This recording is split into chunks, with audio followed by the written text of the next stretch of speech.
Bueno, pues buenas tardes a todos. Yo quisiera comenzar rompiendo un poquito el protocolo con una felicitación y agradecimiento a los organizadores. Me parece que lo que se han vivido en estos dos días es un claro reflejo del cambio de la industria.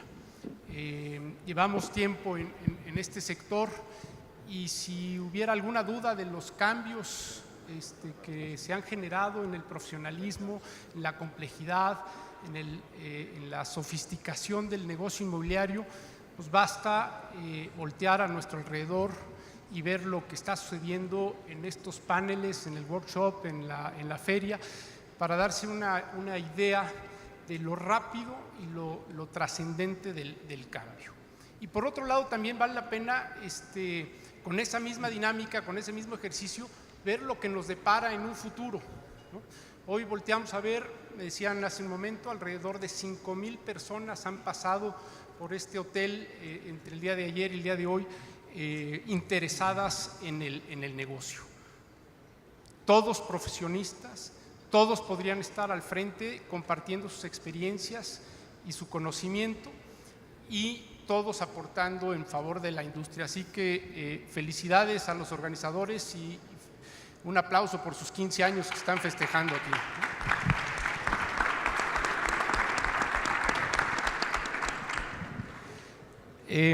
Por otro lado, nos han pedido a mí y a mis compañeros en este panel compartir con ustedes experiencias sobre lo que son los proyectos a gran escala. Y el tema pasa primero por definir qué es un proyecto a gran escala. Hay quien habla de tamaño, de monto de inversión, de tiempos de absorción, de proyectos mixtos, de uso mixto, en fin. Y entonces me di un poco a la tarea de ver qué dice el maestro Google en relación a esas definiciones, ¿no? Y encontré algunas que quiero compartir con todos ustedes para que lo aclaren, ¿no? Me encontré por ahí alguien que no sabía que la definición no puede formar parte de lo definido, pero dice: un megaproyecto es un proyecto de inversión a gran escala. A mí no me aclaró mayormente el tema, ¿no? Alguien más dice que, no alguien más, la cooperación europea en ciencia y tecnología los define como la categoría de los megaproyectos como de extrema complejidad, tanto en términos técnicos y humanos. Yo creo que cualquier proyecto es sumamente complejo, pero ellos lo definen como extrema complejidad. También dicen que los megaproyectos atraen la atención del público a causa de los impactos sustanciales en las comunidades, en el medio ambiente y el presupuesto. Yo no sé quién aquí de este recinto ha hecho un proyecto que no atraiga la atención del público y que no se preocupe por el presupuesto.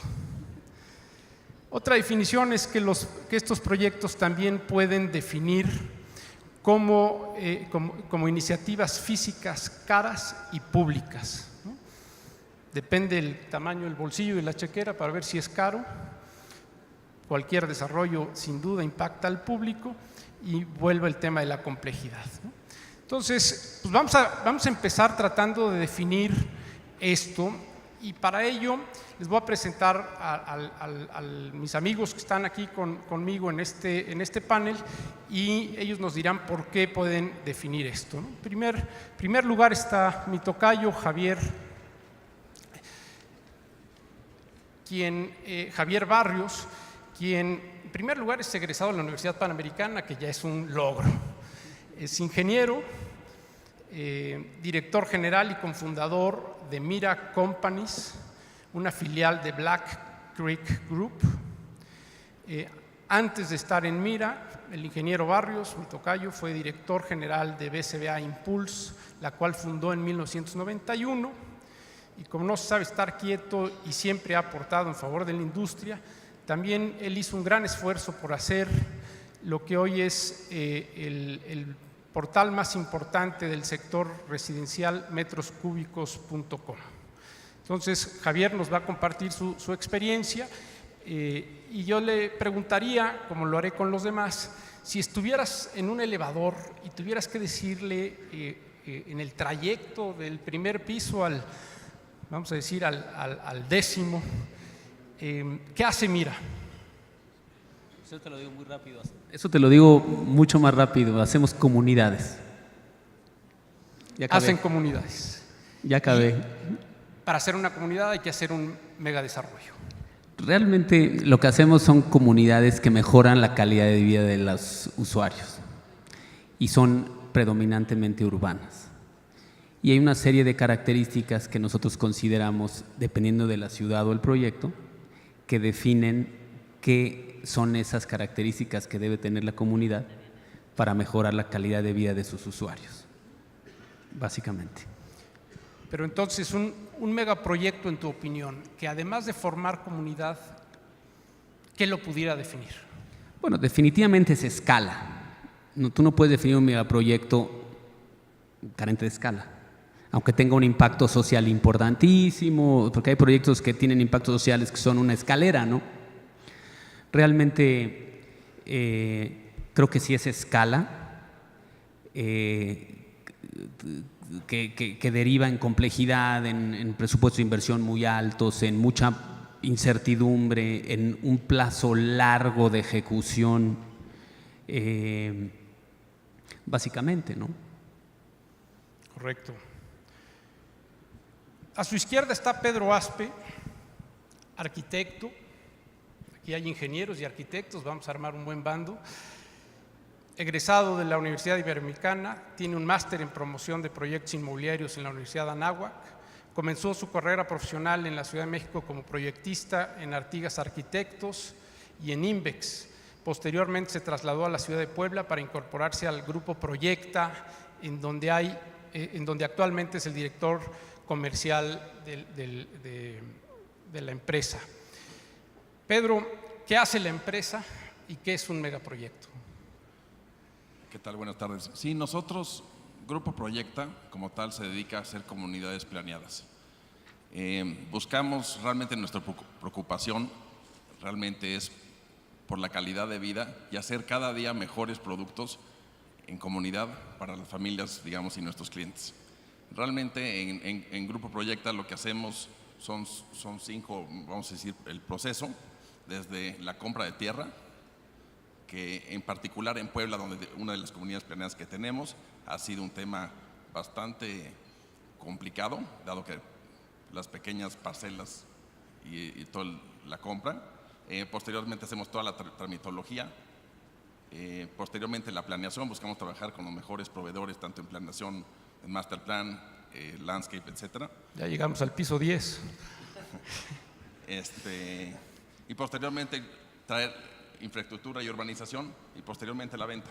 Básicamente es así, digamos, el proceso de lo que hacemos para hacer estas comunidades. Correcto. ¿Y tu definición de un megaproyecto? Yo creo que un proyecto de gran escala, y en base a lo que nosotros hemos hecho, lo que nosotros buscamos, sean proyectos de al menos 50,000 habitantes. Más o menos, nosotros más o menos como lo medimos, buscamos hacer proyectos a largo plazo. Más que ir por un proyecto, buscamos ir por un mercado y pues, realmente es como yo lo definiría. Muchas gracias. A su izquierda está Andrew Kors. Andrew es socio fundador de GABA Capital, fondos de inversión inmobiliario. Durante los últimos 5 años ha dirigido la estrategia del fondo y múltiples desarrollos de adquisición de tierras y bienes raíces en México y Estados Unidos, dentro de los sectores comerciales, residenciales e industriales. En GABA se gestionan activos por más de $500 millones. Anteriormente estuvo en McKinsey, en JP Morgan y es ingeniero industrial egresado del TEC de Monterrey. Andreu, tu experiencia en el sector, y déjame no pedirte la definición, sino la antítesis. No nos ha quedado claro qué sí es, a ver si entrándole por lo que no es, nos queda más claro la definición de un megaproyecto, de un proyecto a gran escala. Muy bien, buenas tardes a todos. Gracias por estar aquí a esta hora. Ya pensamos que para esta hora no iba a haber mucha gente, pero bueno, es bueno verlo lleno, aunque no vemos mucho por la luz. Si tuviera primero, ¿qué hacemos nosotros? Nosotros somos un desarrollador de desarrolladores. ¿Qué significa eso? Que traemos capital, obviamente, intentamos agregarle valor a ese desarrollador para llevarlo de un desarrollador mediano pequeño a un desarrollador grande. Metemos capital, los ayudamos a estructurar los proyectos y bueno, los dejamos operar, obviamente. ¿Qué es un proyecto de gran escala y qué hacemos nosotros, ¿no? Para nosotros un proyecto de gran escala, yo lo mido en absorción, es cuánto tiempo, dependiendo de ese mercado, creo que ese proyecto se puede absorber, ¿no? Ese para mí es un proyecto de gran escala y es una métrica que de hecho nosotros usamos para no hacer proyectos si se pasan de muchos años. Dicho esto, nosotros no hacemos proyectos de gran escala, van a ver por ahí en las slides algunos de los proyectos que hacemos. Nosotros hacemos proyectos más acotados de absorción, pues entre 4, 6 años, 7, si se va muy largo, ¿no? Correcto. A este panel le quedó un hueco muy importante, que es la parte del desarrollo arquitectónico, el proyecto, quien de alguna manera puede plasmar sus ideas en los planos y luego convertirlo en una realidad. Y para ello iba a estar con nosotros el arquitecto Gómez Vázquez Aldana, quien por una cuestión de salud no nos pudo acompañar y a quien pues le deseamos pronta recuperación. Entonces, bueno, pues aquí estamos los que somos y vamos entrándole en materia, recordándoles a todos ustedes que nos pueden hacer llegar sus preguntas por escrito para tratarlas de responder. Y bueno, habiendo definido lo que es y lo que no es, tú dices, bueno, de cierto proceso en absorción o de cierto tiempo en absorción pasa a ser un proyecto de gran escala y a esos no les entramos. Entonces, la pregunta obligada es, ¿por qué sí entrarle? ¿Cuáles serían las ventajas de asumir los riesgos de un desarrollo de esta magnitud con la complejidad que tiene? Tocayo, empezamos contigo. Mira, nosotros estamos en este negocio de proyectos de gran escala, de comunidades urbanas desde el 2004, 2005, y lo que hemos encontrado es que si las comunidades urbanas o los espacios con escala crean ventajas competitivas contra los proyectos más pequeños en las diferentes ciudades. Porque puedes lograr entornos que provocan una experiencia y una vida diaria más atractiva. Sobre todo en áreas de las ciudades que no las tienen. Pues evidentemente, si desarrollas en Polanco, pues ahí no va a haber desarrollos de comunidades de gran escala, te estás insertando a una comunidad y es un poco lo que tú platicabas, Andreu, o sea, un edificio, te metes a una zona ya consolidada, pero cuando tienes que hacer cuando uno de tus objetivos es hacer inversiones significativas por el tipo de inversionistas que tienes, los desarrollos las comunidades de gran escala te ofrecen una gran oportunidad porque llegas a zonas nuevas que tú vas a ser el regenerador, tomas una posición preponderante y generas espacios urbanos muy bien planeados, considerando las nuevas tendencias de los consumidores, considerando las nuevas dinámicas de las ciudades. Y cuando lo haces bien, pues es una generación de valor muy importante. Estás convirtiendo, por ejemplo, nosotros hoy tenemos 6 comunidades urbanas en todo el país y son proyectos de largo plazo, pero lo que te acaba sucediendo es que tú entras a un lugar en donde compras la tierra a un valor y si logras posicionar esta zona como una nueva opción atractiva de vida en esa ciudad, realmente construiste barreras que te permiten producir por muchos años con muy buenas rentabilidades,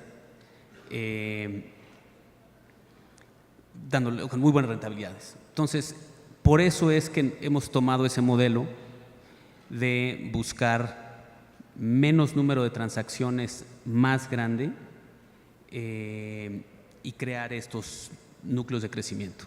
De alguna manera, entonces, el tipo de inversionistas que están detrás de estos proyectos te han impulsado a ir a ese sector, a ese nicho de mercado, a jugar con esa especialización. Bueno, curiosamente, cuando hicimos el levantamiento del primer fondo, ahorita estamos en el tercer fondo, cuando hicimos el primer fondo fue buscando hacer más comunidades de las que ya veníamos haciendo, o sea, que esa era la estrategia. Cuando levantamos esos recursos, que tuvimos mucho éxito en ese primer fondo, por la escala del fondo y por la estrategia que habíamos definido, pues era congruente seguir en ese sentido. O sea que no fue una consecuencia de, ¿no? Realmente esa fue la estrategia que buscamos y es muy importante que en todos los aspectos estés estructurado para ese tipo de proyectos, ¿no? Tienes que tener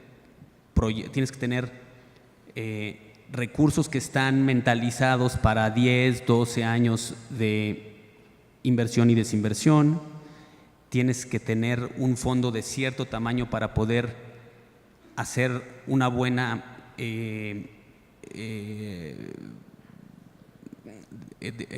o sea, para partir tu riesgo en muchos proyectos, ¿no? Porque si tienes un fondo de 100 millones de dólares, te lo gastas en una comunidad, pues vaya riesgo que estás tomando, ¿no? Pero si tienes 500, si tienes 5 comunidades, puedes diversificar tu riesgo. Entonces, toda la estructura debe ser congruente con el tamaño de proyectos que estás pretendiendo hacer y en nuestro caso, así lo planeamos. Correcto. Pedro, tu estrategia es distinta. Si bien es cierto, están en ese mismo nicho, en el tema de las megacomunidades, de los proyectos a gran escala, han optado por especializarse no solamente en ese nicho, sino en la ciudad de Puebla. ¿Por qué? Sí, nosotros actualmente, bueno, estamos desarrollando tanto en la ciudad de Puebla, próximamente Irapuato y Mérida. Realmente los beneficios que vemos de desarrollar proyectos a gran escala, primero que nada por la parte de la tramitología, realmente pues, identificamos que lo que anterior a estar en Puebla, digamos, desarrollé algunos proyectos aquí en México y anterior a eso, realmente el mismo tiempo que nos llevaba el obtener, vamos a decir, las factibilidades, permisos y licencias para un pequeño proyecto, básicamente es el mismo que nos toma para, vamos a decir, 500,000 hectáreas, ¿no? Entonces, realmente, más aparte del impacto que uno tiene, vamos a decir, a nivel municipal o estatal, incluso en beneficio, digamos, de los propios municipios, pues es algo mucho más sustentable para ellos. Entonces, pues es algo mucho más escalable y pues permite, por ese lado, pues obtener pues, grandes beneficios, tanto para nosotros como para los municipios, y por ese lado. De igual forma, el traer todos los servicios, de alguna forma, pues los costos pues, son bastante menores y al final del día pues, creo que ahí hay un gran beneficio. De acuerdo. Tú estás en el por qué no. Déjame te pregunto ahora cómo convivir, por un lado, y cómo competir cuando traes un producto de menor escala, probablemente con menos amenities, quizá con una ubicación más conocida, pero que hay que competir con estos monstruos que están ofertando ese producto nuevo, generando este concepto de comunidad y sobre todo algo que rompe con los paradigmas. ¿Cómo convives? ¿Cómo compites? ¿Quieres que te conteste primero el por qué no y luego eso o me voy directo? Venga, adelante. ¿Por qué no lo hacemos nosotros?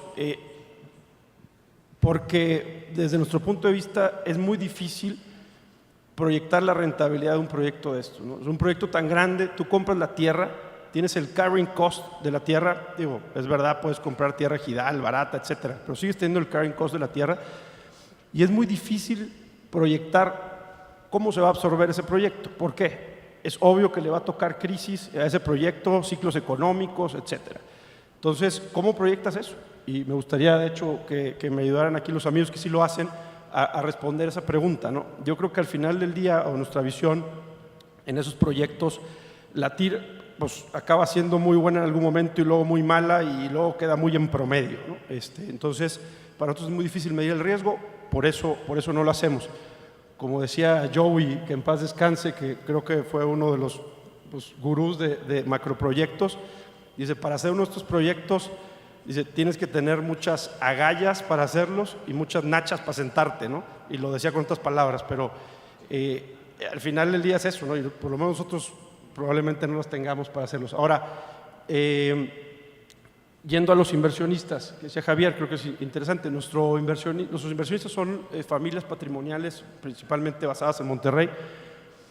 Y lo que nosotros les prometemos, es verdad que el modelo es más ineficiente, ¿verdad? Porque como decía Pedro, oye, pues te toma al mismo tiempo hacer los permisos de un proyecto que muchos. Nuestro proyecto es más ineficiente porque tienes que conseguir muchos más proyectos y tienes ese costo de lanzarlos, operarlos. Pero al final del día, a nuestro inversionista, como el dinero revolvente, no es un fondo cerrado, lo que nosotros le prometemos es un lugar para invertir en el que pueden tener tires, y mi chamba es volverle a conseguir el siguiente proyecto para que nunca se quede sin proyectos por invertir.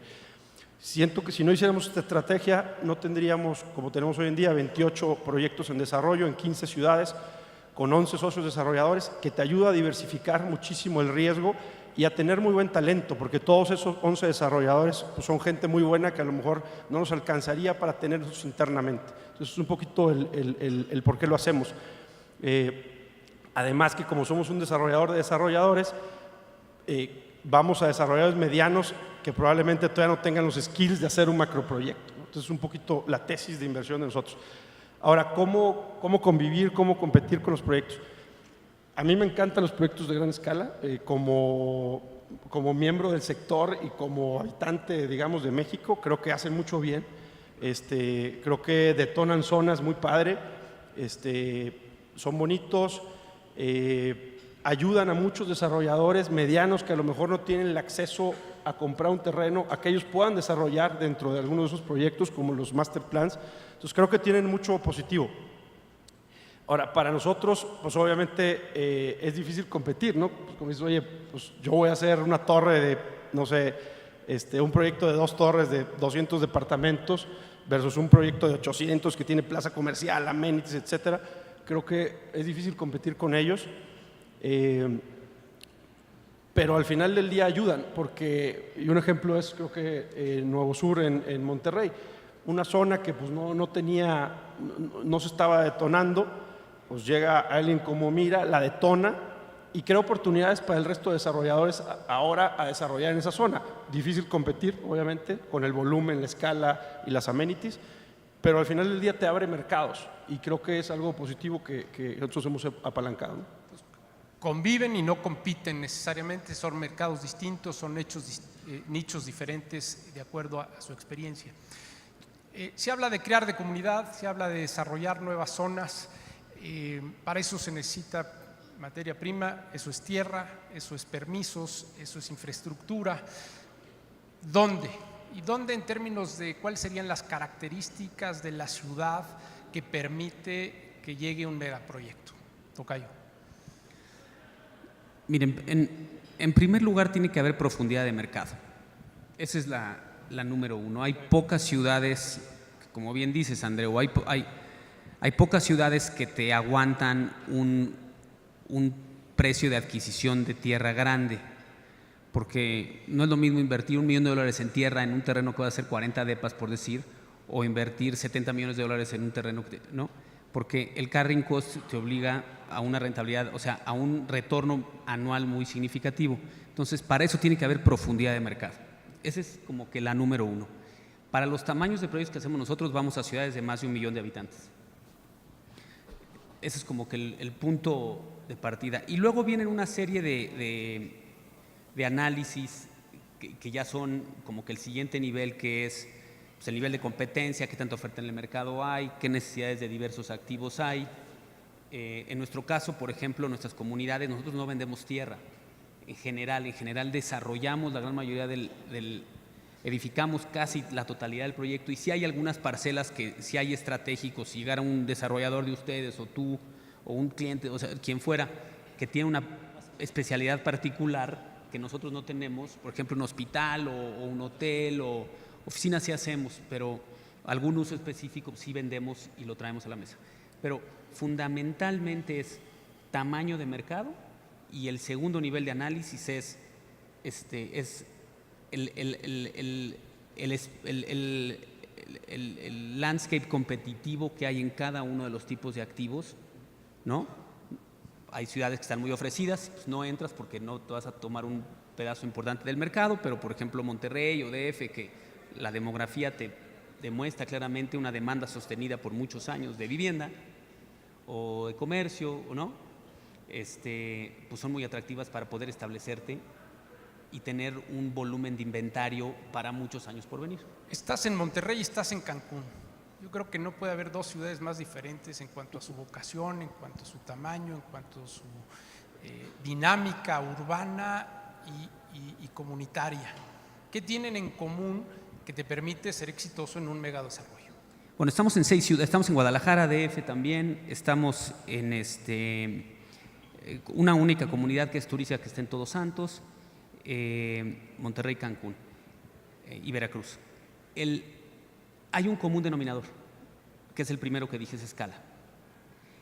El segundo tema es que haya un espacio insatisfecho, ¿no? Y la tercera es que tenemos un approach a el análisis de los mercados y la conceptualización de nuestros desarrollos que es idéntico en cada una de las ciudades en las que vamos. Por ejemplo, muy rápidamente en Monterrey, cuando vimos este tamaño de mercado y vimos una serie de oportunidades, cuando vimos la ladrillera y analizamos la zona country, nos dimos cuenta que Monterrey ya se había expandido lo suficiente como para empezar a tener problemas de tu tiempo a la chamba.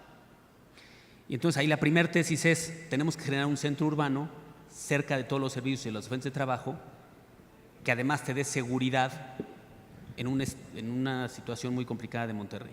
Pero fue un análisis de escala y luego una oportunidad de una oferta insatisfecha. Cancún, llegas, 1 millón de habitantes, cerca de 1 millón de habitantes, y nos damos cuenta que Cancún como ciudad no tiene espacios urbanos de frente a mar. Esa fue la primera observación.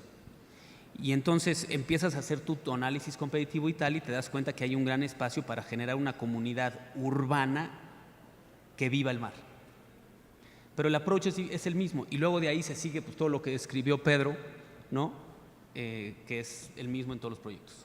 Correcto. Pedro, esta pregunta se puede hilar muy bien con lo que acabamos de escuchar, y es que tú de alguna manera haces sinergia con los desarrolladores, con la comunidad local que pudiera entrarle como constructor o como desarrollador de los lotes preplaneados. Y la pregunta es muy concreta, ¿con quién hacerlo? ¿Con el constructor local o con el de otros estados? ¿Y por qué? Pues sí, con el que compre, sí, exactamente. Con el que compre, está bien. Bueno, primero que nada, siempre, actualmente tenemos el desarrollo en Puebla, que tiene casi ya hoy en día 1000 hectáreas desarrolladas y 1000 hectáreas por desarrollar. Y el primer análisis que hacemos para entrar a nuevas plazas, que estamos por entrar el próximo año en Irapuato, al igual así como es en Mérida, lo primero y más importante es tener un socio local, digamos, de alguien que tenga buen nombre y digamos que puede impactar, ¿no? Tanto en Irapuato es vital, estamos asociados con un grupo desarrollador de vivienda muy importante, y finalmente todas los contactos, las conexiones gubernamentales, etcétera, es vital en cada plaza. Entonces creemos que es indispensable trabajar con socios locales. En Querétaro, que co-desarrollamos bastante, que mencionaste, nosotros con Joey realmente pues fue ahí como un mentor para nosotros, realmente le aprendimos mucho y trabajamos en varios proyectos con él en Querétaro. Y de igual forma, bueno, como te decía, entonces el socio local es indispensable, ¿no? Igual forma en Mérida estamos con la familia Ponce y estamos arrancando, digamos, el próximo año. Ahora, nosotros dentro de las comunidades, nuestro principal cliente es el propio desarrollador, ¿no? Entonces, realmente lo que hacemos es el buscar el cómo impactar de una forma de que los propios desarrolladores de vivienda se vengan y desarrollen dentro de nuestros fraccionamientos, en donde al estar dentro, bueno, pues por un lado te hagan el plus, digamos,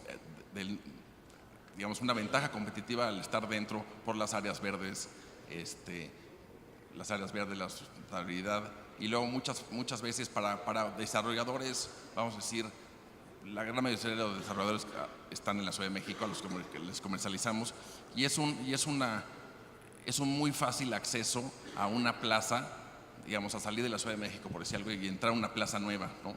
Ya que, bueno, pues por un lado, pues ya los terrenos al ser urbanizados ya cuentan con todas las prefactibilidades, usos de suelo, etcétera, y finalmente, pues hay ya de entrada trae una ventaja competitiva por ahí, digamos, para ellos ampliar, y de igual forma, pues el impacto, digamos, de las comunidades, para que a su vez, ellos mismos, a su vez, hagan comunidades dentro de lo que son sus propios fraccionamientos, ¿no? Correcto. Todos estos proyectos, y me parece que esto no aplica solo para los grandes, sino en general, sobre todo cuando existe este modelo de buscar las sinergias y el valor agregado de los distintos jugadores, se vuelve fundamental. Y me refiero a cómo conjuntar los intereses, Andreu, del socio operador, del socio inversionista, del socio emprendedor en un proyecto, cuando ustedes como directores de orquesta tienen que conjuntar todos estos intereses. Pues es parte, por lo menos, del DNA de nosotros. Nosotros al final del día nos dedicamos a asociarnos. En cada uno de los 28 proyectos que tenemos lo hacemos con 11 desarrolladores que pues son nuestros socios, también le meten dinero, y en la mitad de esos proyectos, el 40%, tenemos a veces gente que aporta terrenos, que también son socios.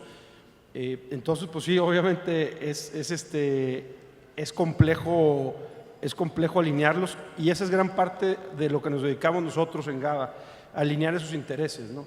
A decir, oye, nosotros nos vemos como un catalizador de proyectos. Analizas el mercado, ves la oportunidad, ves el terreno, y nosotros nos encargamos de que sea una realidad. Entonces, traemos al desarrollador, que es el que trae la experiencia al final del día en vender, en construir, en llevar el proyecto.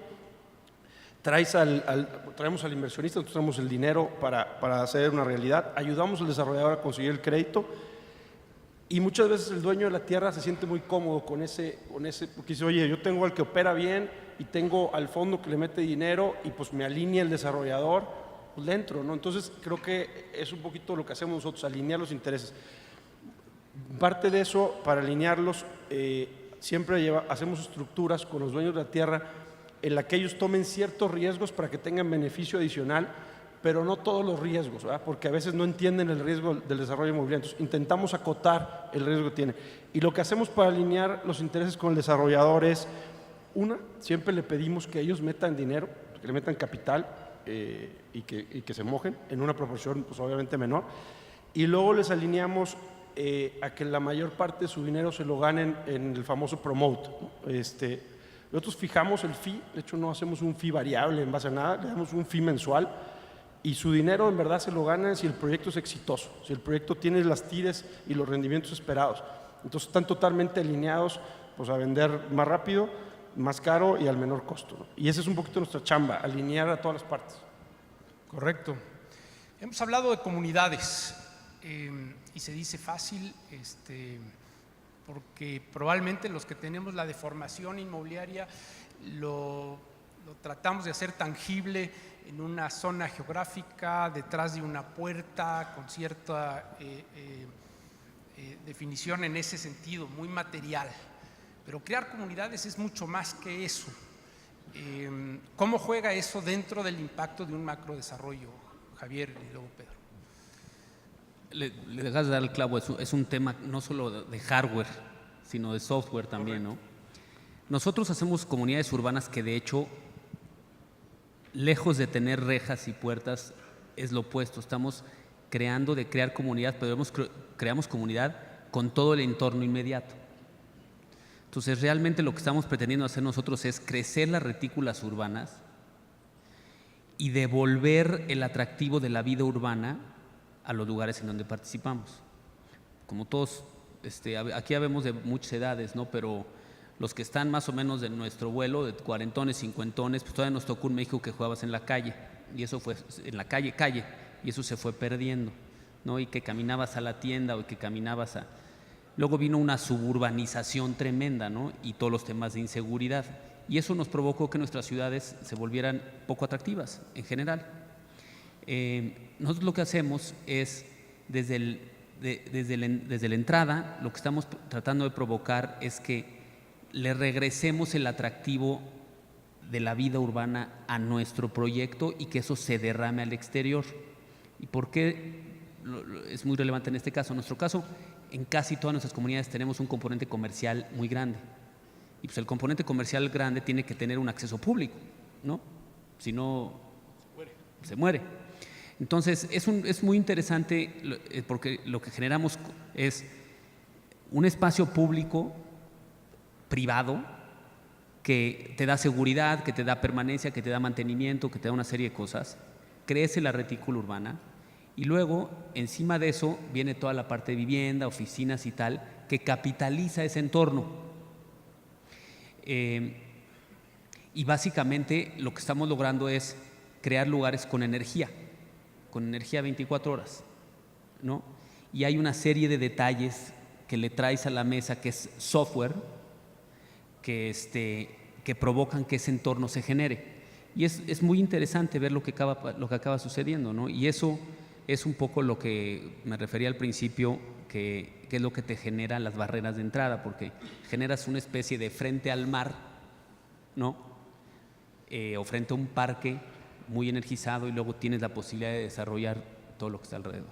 Hablas de barreras de entrada, hablas de energía, hablas de software, y me llega una pregunta aquí del público dirigida a ti, Pedro, que dice: sin duda, Lomas de Angelópolis es, por decirlo menos, un macroproyecto extraordinariamente bien concebido.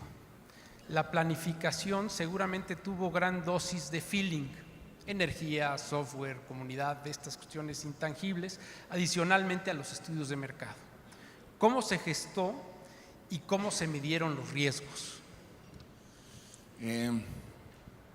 Bueno, el caso de Lomas de Angelópolis como tal, yo creo que no hay un caso como este en el país. Originalmente las primeras 100 hectáreas fue un desarrollo que se fue convirtiendo en lo que hoy en día es Lomas de Angelópolis. O sea, no comenzamos con 2,000 hectáreas y a ver por dónde las desarrollamos. Entonces es un desarrollo que ha ido madurando y creciendo un poco como a la marcha del camino, ¿no? Digamos, Lomas de Angelópolis como tal se conceptualizó como un proyecto de lo que serían 100 hectáreas, que en su momento tenían un área comercial en la zona central, y posteriormente tuvimos la oportunidad de ir adquiriendo más y más tierra hasta lo que hoy en día son las 950 que hemos desarrollado, ¿no? Entonces, a lo que voy es que, bueno, si me preguntas, es bastante curioso, pero no hemos hecho un estudio de mercado en Puebla como tal, te soy sincero, en 7 años. También tenemos la ventaja competitiva de que… Softec, acabas de perder un cliente.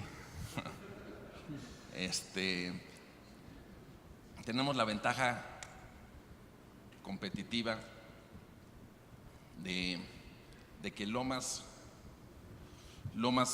como tal absorbe hoy en día casi el 70% de toda la vivienda media residencial de la capital de Puebla, que hablando de una capital de casi 3 millones de habitantes, se dice fácil, pero no.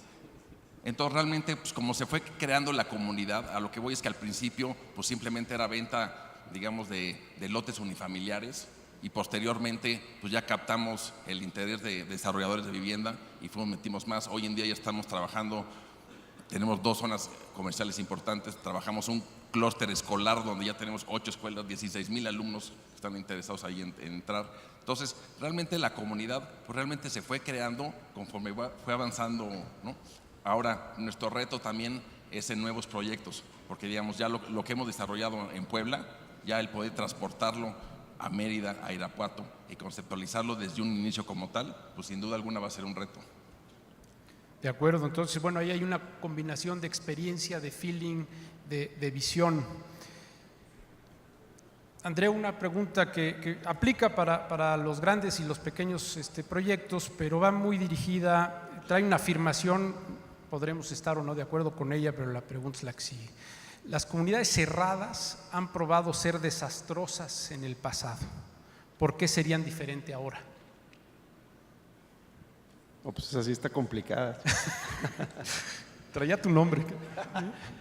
Pues bueno, nosotros otra vez no hacemos comunidades cerradas, no hacemos proyectos standalone que convivan con la ciudad, que estén bien ubicados, que sean céntricos. Muchas reconversiones, ¿no? En el DF, muchas naves industriales que se convierten en proyectos. Pues sí, las comunidades cerradas, desde mi punto de vista, aunque no hacemos, pues no me encantan, ¿no? Porque al final del día te aíslan de la ciudad. Y cuando ves temas como en Brasil, un tema como Alphaville, que es una ciudad básicamente dentro de Sao Paulo con una muralla, escuelas y todo ahí adentro, es un poco triste. Yo creo que muchos desarrolladores lo acaban haciendo por un tema de seguridad y porque pues de esa manera puede absorber mejor el proyecto, ¿no? La gente pues puede comparar, ir a comprar en ese proyecto versus a otro que está abierto, y pues en este país que vivimos y hay temas de inseguridad, pues la gente a veces se inclina por comprar su propiedad en un lugar cerrado, privado, por esa razón, ¿no? Pero ¿Alguien le quiere entrar al tema? Pedro, creo que la mentalidad ha ido cambiando. Digamos, Lomas de Angelópolis, por ejemplo, en un inicio la gente lo percibía como un desarrollo enorme, ¿no? Y luego, conforme fueron entrando desarrolladores de vivienda, pues casi lo veían como, decían que era pues como un Infonavit de residencial, ¿no? Y yo creo que poco a poco va cambiando un poco más la mentalidad de la gente, y ya hoy en día pues lo ven como parte de la ciudad, ¿me entiendes? Es una ciudad realmente, más que un fraccionamiento, muy bien planeado, donde cuentas con toda la infraestructura, y simplemente pues es como es hacer ciudad, ¿no? Más que hacer un fraccionamiento gigantesco. Entonces creo que también hay un tema ahí, digamos, en la mentalidad de la gente de cómo percibe estos desarrollos de gran escala. Correcto. Tocayo. Yo creo que es muy atinado el comentario del que pregunta. O sea, realmente, evidentemente las comunidades cerradas surgieron por una necesidad de mercado, que era que el gobierno no estaba satisfaciendo la seguridad suficiente ni la infraestructura, y el promotor la tenía que proveer y tenía que proteger a sus clientes, y fueron muy demandadas por mucho tiempo. Lo que definitivamente provocaron es que sacaron a la gente de las calles, y las calles vacías son las calles inseguras, ¿no? Entonces yo coincido, yo creo que una ciudad que creciera con puras comunidades cerradas es insostenible, y creo que sí tenemos que hacer un esfuerzo de regenerar la vida a las calles, porque es la manera natural de darle seguridad a la gente, y es la manera de recrear la vida urbana, es la manera de acercar a la gente a las fuentes de trabajo. Yo creo que la fórmula para que volvamos a ser atractivas los centros urbanos, las comunidades abiertas, no las cerradas. De acuerdo. Hablaste de hacer los proyectos sostenibles, y hacerlos sostenibles pasa por la parte financiera y rentabilidad, si algo se ha hablado de ello, pero también habla de hacerlas amigables con el medio ambiente, con insertarlas a la ciudad. Haciendo mi tarea en preparación del panel, me encontré por ahí que en marzo de este año el G20, que ha venido impulsando los megadesarrollos, recibió una carta en donde un grupo de científicos y ambientalistas y líderes de opinión advirtió que el aumento gradual de inversión en los megaproyectos pone en riesgo al medio ambiente con daños irreversibles y catastróficos. ¿Cómo hacer compatible el planeta, la parte verde, la sustentabilidad, con el daño que irremediablemente se tiene que causar cuando hay un megadesarrollo? Es un tema muy interesante y hay mucho estudio detrás de esto. Lo que es un hecho es que hay una tendencia mundial hacia las ciudades. O sea, va a haber la suburbanización se ha invertido. Las manchas urbanas en la gran mayoría de las ciudades ya están siendo restringidas. ¿no? Ya no hay más suelo urbano, ya te están empujando a irte verticalmente. Y los suburbios se están densificando también, o sea que están volviendo nuevas ciudades. Yo comparto totalmente eso. Es el tema, creo que lo que tenemos de tarea los desarrolladores en las próximas décadas es la regeneración de suelo urbano, no la expansión de suelo urbano. Y aquí me va a pegar aquí Pedro con lo que estoy diciendo, porque ellos están en grandes extensiones, pero en verdad creo que si tú analizas LEED, lo que te da más puntos es estar cercano al transporte público, hacer usos mixtos y verticalizarte. Si cumples esos tres, olvídate ya de poner ventanas inteligentes, calentadores de solares, ya, olvídate. Con los primeros tres, tu carbon footprint, ¿cómo se dice? Tu huella de carbono, la bajaste sensiblemente. Yo creo que la tarea que tenemos, y los megadesarrollos pueden suceder en las urbes, y ahí tienes una muestra en todas nuestras ciudades. Creo que nuestra tarea es ir hacia ese sentido, en capitalizar la infraestructura del suelo urbano, regenerando zonas propias de reconversión. Sin duda, y eso te lleva a trabajar de la mano con la autoridad. Que estás hablando de usos de suelo, estás hablando de permisología, estás hablando de impacto ambiental, estás hablando de todos estos estudios. Pedro, ¿cómo va la relación y cómo se trabaja con los distintos niveles de la autoridad para lograr esa coinversión, no necesariamente de capital, pero hay una coinversión público-privada para que estos desarrollos funcionen? Híjole, esa está más compleja.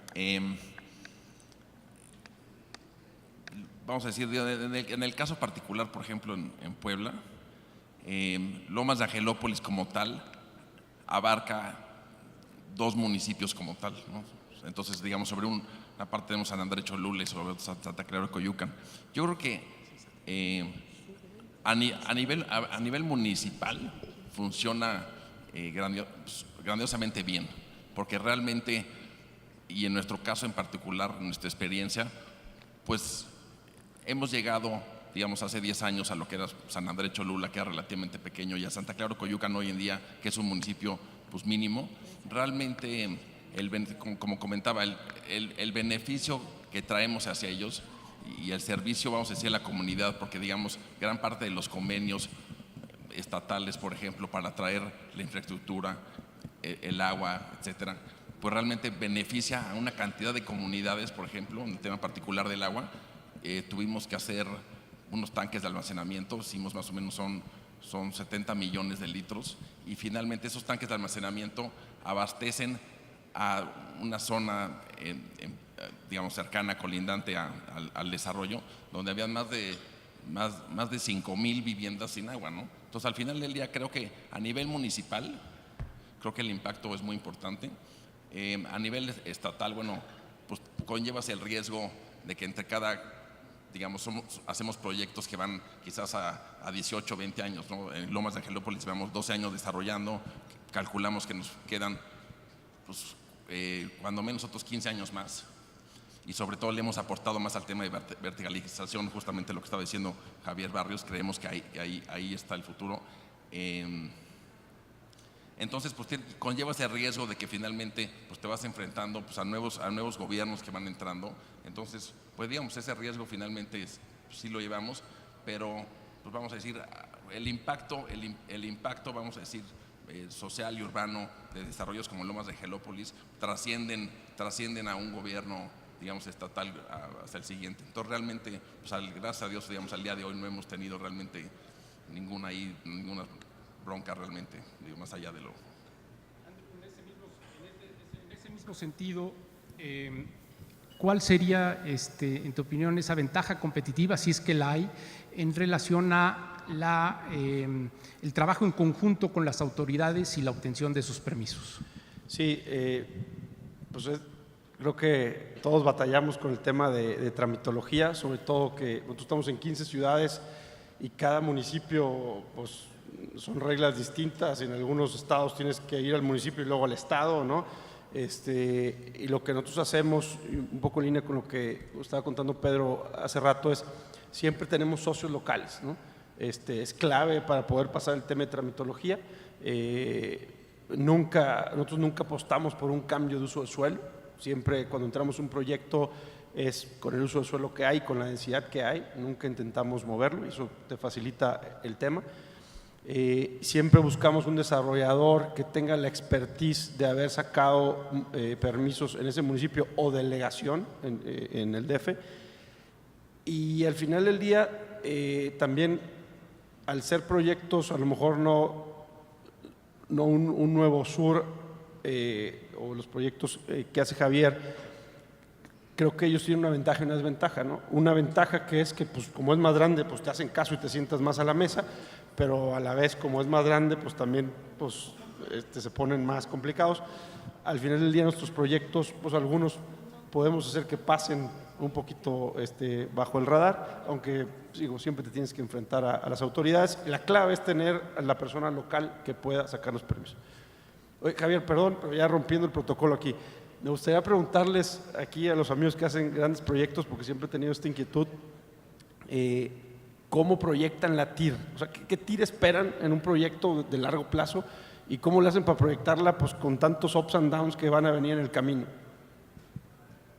No, pues sí, es definitivamente complejo, como bien dices, pasas por muchos ciclos. Nuestros proyectos son, voy a echar un paso para atrás, nosotros en realidad la mezcla de producto inmobiliario que ponemos en cada uno de nuestros desarrollos lo define el mercado. Es decir, somos agnósticos de alguna manera, ¿no? Llegamos y no decimos aquí va un usos mixtos o aquí va pura vivienda o aquí va, no.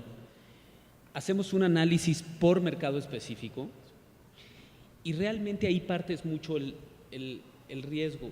Voy a poner un caso que es Nuevo Sur. Nuevo Sur son 2,700 viviendas, son 40,000 metros cuadrados de comercio, 5 edificios de oficinas y un hotel. Entonces, como que si dices, oye, pero si tú partes cada uno de los usos, realmente la vivienda va a 8 años. El comercio lo tenemos estabilizado desde el año 2. Entonces, nuestro riesgo ahí ya salió. Oficinas, vamos ahí en Monterrey, hemos ido vendiendo pads de oficinas, vamos ya en el cuarto pad de 5. El hotel, le vendimos las puntas a un hotelero y la vivienda la seguimos desarrollando. Entonces, si tú partes el proyecto en ese caso en 5 usos, pues cada uno no tiene una distancia, un término muy diferente a muchos de los que tú haces, ¿no? Tú haces proyectos que van a 5, 4, 3, bueno, el mío el más largo ahí es 8. El comercio iba a estabilizar y pues ya bajaste el riesgo, ya se vuelve yield, ya no se vuelve TIR, ¿no?